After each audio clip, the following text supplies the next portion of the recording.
Че най-накрая сме събрали хора и според мен това е само началото. Началото на нещо голямо, началото на това, че ние се събуждаме като граждани в общество. Сега и всичко тръгва от нас, студентите. Ние сме страхотна сила, която още не можем да осъзнаваме каква сила сме. Трябва да сме заедно, трябва да сме единни. Това е. Днес е само началото. Студентски съвет ни предаде всички студенти. И ние отиваме да им го кажем. И да им кажем, че трябва да се саморазпуснат и да ги свалим. Това е. Напред!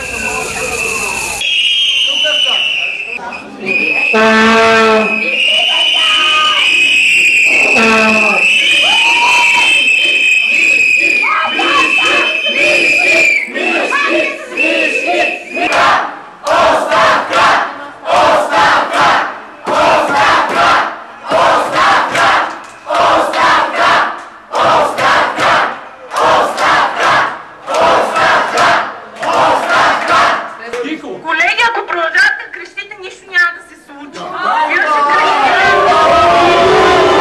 Днеска студентите имаха протест. Не знам. Да, май за ново, за правителство ли нещо? Това ще си проблем, трябва да кажа. Не те ли вълнува? Не мислиш ли, че смисъл бъдещето зависи от това? Ти мислиш ли за бъдещето? Сега.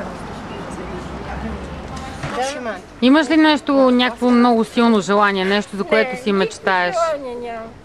Имаш ли мечта някаква? Ама никаква мечта, бе, госпожа. Нещо, което искаш да ти се случи? Нищо не искам да ми се случи. Чувстваш се добре? Добре се чувствам. Винаги съм се чувствала така добре, защото... Ма виж какво хубаво време е. Да.